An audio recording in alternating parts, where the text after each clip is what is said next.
Assalamualaikum warahmatullahi wabarakatuh. Puji dan syukur kepada Allah Subhanahu wa taala. Selawat dan salam kepada junjungan besar Nabi Muhammad sallallahu alaihi wasallam beserta keluarga dan sahabat beliau sekalian. Selamat berjumpa kembali di channel PBM. Pada kesempatan kali ini saya akan membuat sebuah tutorial bagaimana cara menjawab tugas aplikasi Excel dengan menggunakan fasilitas kertas, bukan dengan menggunakan komputer. Baik, pada kesempatan kali ini saya akan mencoba dengan menggunakan aplikasi Excel-nya supaya mudah saya contohkan, sehingga saya tidak perlu membuat tabel. Oke, kita klik Excel, klik plus, dan kita klik buku kerja untuk mengopen Excel-nya. Baik, nah ini lembar kerja Excel. Sekarang saya akan mencontohkan sebuah tabel supaya mudah saya dalam menjelaskan bagaimana cara menjawab soal dengan menggunakan kertas tentunya. Jadi kita bukan menggunakan aplikasi langsung. Ini dibuat untuk tujuan supaya dalam menjawab tugas-tugas atau soal-soal sifatnya manual bisa membedakan menggunakan komputer dengan menggunakan kertas. Baik, kita tunggu beberapa saat kita dalam membuat tabelnya. Nah, di sini saya contohkan tabel. Ada kolom tabel, kolom nomor, kolom nomor induk siswa atau NIS, dan ada kolom nama. Terus yang terakhir adalah kolom keterangan. Di sini saya akan mencontohkan hanya 3 data saja supaya tidak terlalu lama dalam menjelaskan. Nah, sekarang kita format. Mungkin cara memformat saya tidak menjelaskan lagi karena sudah pernah saya jelaskan di tutorial atau video-video saya sebelumnya. Nanti bagi yang belum begitu paham, Anda bisa kunjungi YouTube channel Materi PBM. Di sana pernah beberapa kali saya menjelaskan bagaimana cara memformat sel atau memformat tabel. Nah, di sana sudah pernah kita jelaskan. Nah, makanya di sini menunya tidak kita munculkan lagi. Nah, tabelnya kita rapikan supaya indah dilihat. Oke, baik. Nah, sekarang kita isi datanya ya, untuk nomor 1 dan nomor 2, nomor 3, dan NIS di sini juga saya contohkan sifatnya berurutan. NIS 101, 102, dan 103. Nah, di sini dicontohkan seandainya ada 3 siswa dengan NIS 101 sampai dengan 103 dan nama siswa 3 orang siswa. Nah, di sini 101 saya contohkan untuk nama siswanya itu adalah Mawar. Nah, terus berikutnya adalah Mukhtar.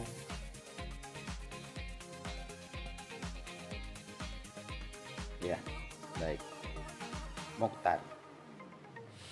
Terus yang ketiga adalah Betty. Oke, terus keterangannya di sini mungkin keadaan siswa. Nah, kita isi saja di sini sehat atau sakit atau izin dan segala macam. Di sini saya contohkan tiga-tiganya adalah sehat.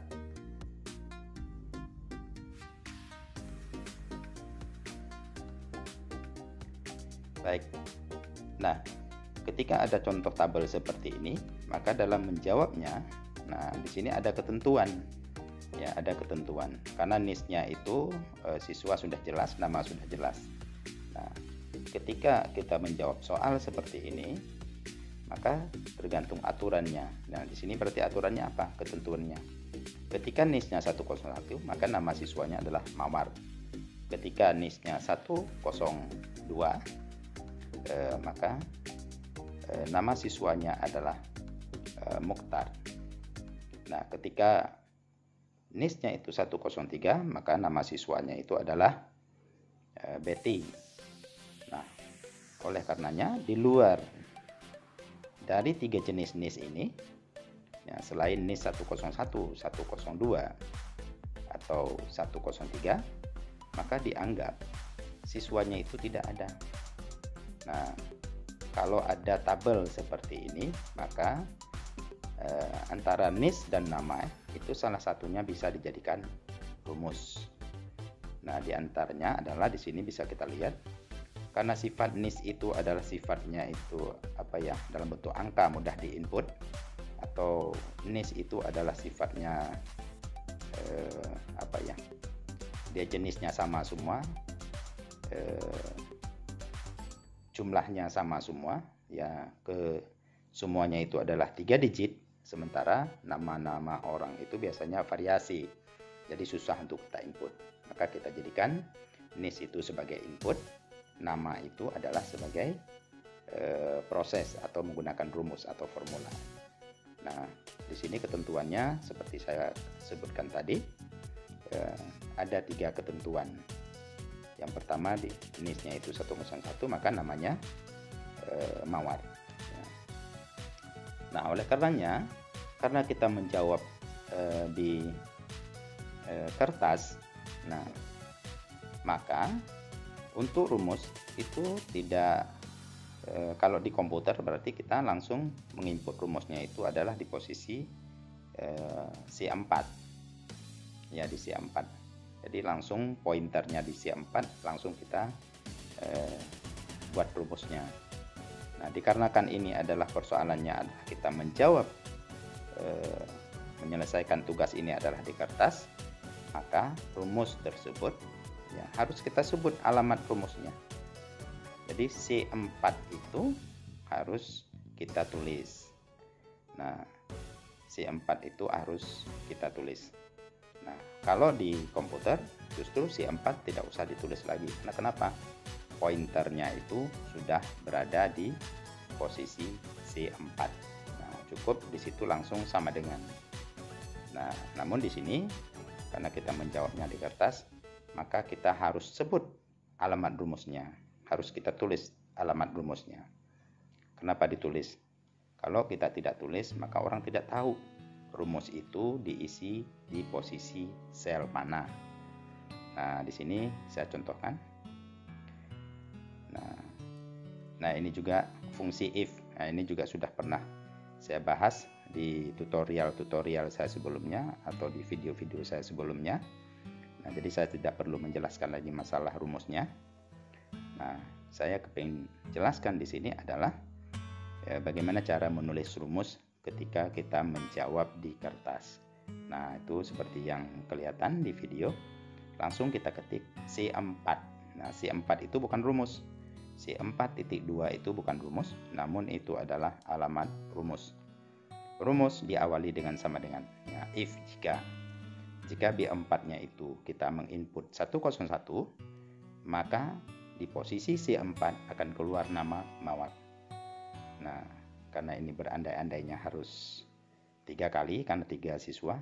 Nah, pertanyakan lagi, if jika di posisi B4 itu kita menginput 102, maka di posisi C4 akan keluar namanya Mukhtar. Nah, terakhir pertanyakan lagi, apakah di B4 itu kita menginput 103, maka di posisi C4 akan keluar namanya Betty. Nah, ini ada tiga NIS. Nah, di luar dari itu harus kita kasih pernyataan yang sifatnya salah. Nah, ketika kita menginput di B4-nya itu selain 101, 102, dan 103, maka akan keluar pernyataannya itu pernyataan salah input NIS contohnya. Ya, boleh di situ pernyataan salahnya terserah. Apa salah input NIS, apa salah input, atau mungkin siswanya tidak ada. Nah, itu tergantung komentar-komentar dari kita. Nah, berapa kali if? 3. Maknanya pernah 3 buka kurung, maka kita harus tutup kurung 4. Demikian mungkin yang dapat saya sampaikan dalam pertemuan kali ini. Lebih dan kurang saya minta maaf. Jika ada pertanyaan, silahkan layangkan ke channel materi pembelajaran. Terima kasih. Assalamualaikum warahmatullahi wabarakatuh.